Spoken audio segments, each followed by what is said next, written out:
Hello, this is my case presentation. My mentee's name is Trey. He's from Indianapolis, so he came with some high school friends that he enjoys being around. He hopes to go into aeronautical engineering. He's very close with his parents and younger brother, and then he didn't go home until the later part of the semester, so that was impressive that he was wanting to stay here even with the limited social interaction. He had never been mentored before, and I'm not sure if he knew quite the layout of the mentoring process, such as goal setting. He didn't seem to be that interested in setting goals, but more so talking about social situations. That being said, lots of his friends got mentors through the same program and other programs, and they seem to be enjoying that as well. So it's nice that he has that kind of connection with his friends. He played fencing in high school, but can't here due to COVID. So I encouraged him to look further and see if it was going to be maybe a club sort of situation, but it looks like it wasn't available for any students. He listed his interest originally through the matching process as math and physics, and that led me to believe that we wouldn't connect on much, but we did seem to make good conversation and found topics to connect on regardless.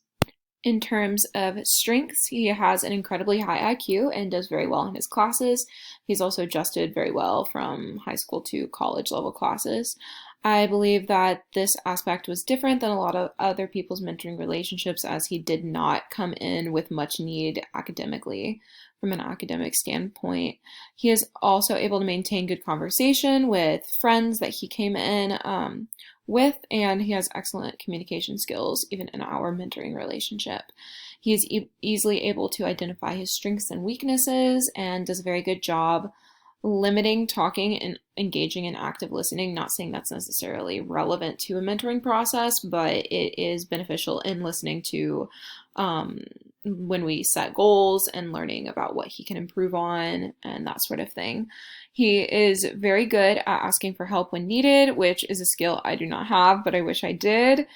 In terms of growth areas, I witnessed a lot of these weaknesses on a personal level, not as much something that he directly identified, because the things he identified as weaknesses were more so related to the situation at hand.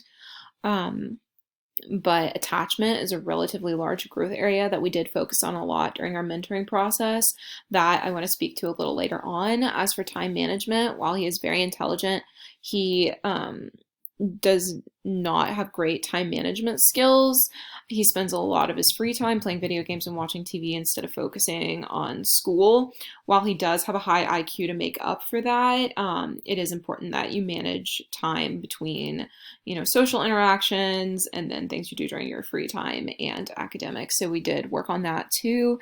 And he often utilizes his communication skills in this instance in particular to get out of missing deadlines. While he may get away with it as a freshman, he may not as he gets to upper level classes.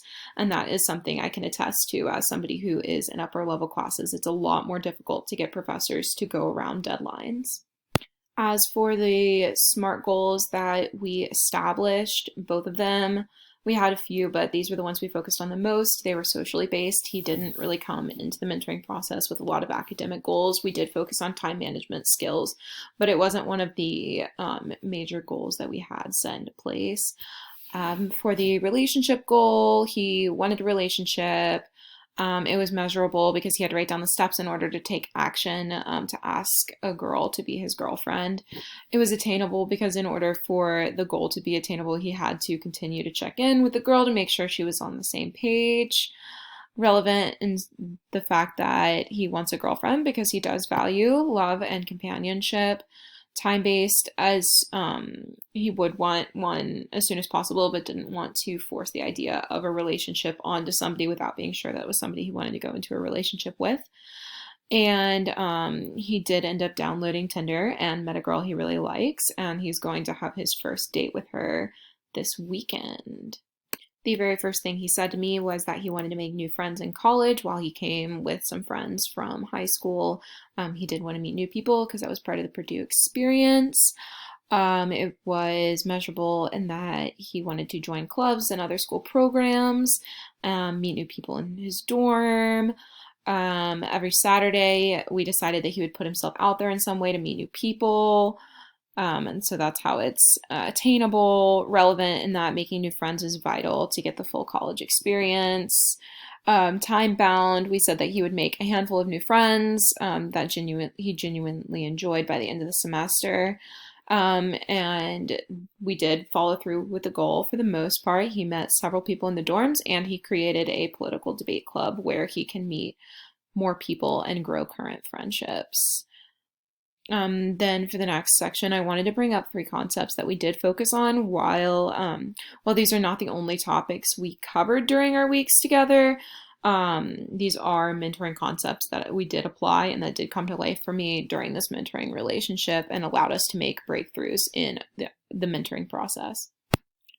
As most of you know, setting boundaries became quickly needed as we went through our mentoring process. He became very attached to me as his mentor, which originally was very exciting for me because I did want to have that, and I do want to have that connection where he feels like he can come to me. Um, and he does have that trusting nature, which originally I didn't really realize. Um, so most of his trusting nature, I believe, does come from his close familial ties, and I don't mind this. However, with his deep attachment began the need for the use of setting boundaries.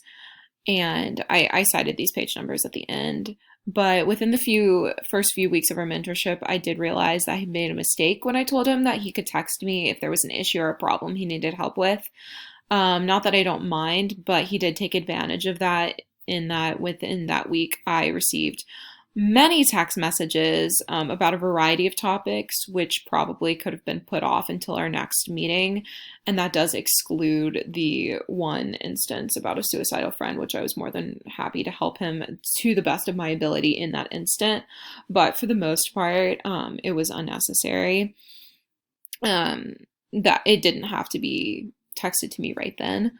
I began to set some boundaries and said that anything of high importance could be sent to me, such as the suicidal friend, like life or death instances, something very important that's happening in his life, but everything else can wait till our next meeting. Setting these guidelines for him was a very good idea because he did follow the directions I gave him, and I think it made my life a whole lot easier, and it allowed our mentorship to grow because he saw me more as somebody that could give out these directions. In terms of peer mentoring, I believe he really utilized the fact that I am a peer mentor, so I am around his age. I'm there to kind of help him through the same college experiences that I did go through and that I am going through. Because we are similar in age, I think he came to me about the social aspect of Purdue versus the academic that advisors and other like tutors and stuff could have an impact on. Because I have been there and I've been through relatively similar experiences as him around the same time frame. I definitely understand why this concept did come to life because I'm probably one of the only people that is older, that he can come to about these things. That I might have some sort of wisdom or advice around, not saying that I do all the time, but it would probably be a little bit better in this instance to come to somebody like a peer mentor about these kinds of things than, an academic advisor or something like that. The self-awareness concept was heavily utilized. It does have a lot to do with why we had to set boundaries in the first place. A large part of self-awareness is why we do the things we do. And I wrote here, I didn't write a lot on the slides because I more so wanted to talk it out, but it's important to how we interact with others is understanding ourselves. He seemed to become very attached to others even after one date and would be genuinely hurt when a relationship wouldn't work out. This attachment style is very similar to that of our mentoring relationship that I did discuss earlier. We discussed why he felt so attached and most so part why he felt as though he was really opening up to girls and they were being scared away. So in that we kind of focused on self-awareness and how remaining relatively closed off during the first few dates might be a good thing so that he doesn't feel as though they rejected who he is as a person. I think the self-awareness was really important that we touched on, not only for relationship attachment styles, but also for himself to kind of realize like why he is feeling the way he's feeling. And I think it did allow him to open up throughout the process and me to be able to give him better advice the more he could recognize why he was doing and feeling the things he was. I have two questions. How can I manage the unrealistic expectations that he has for me in terms of my knowledge? So, expecting that I know more than I do. Not that this really remains that much more relevant because we only have a couple more weeks of the semester, but this has been a question that I've had in my mind for a long time.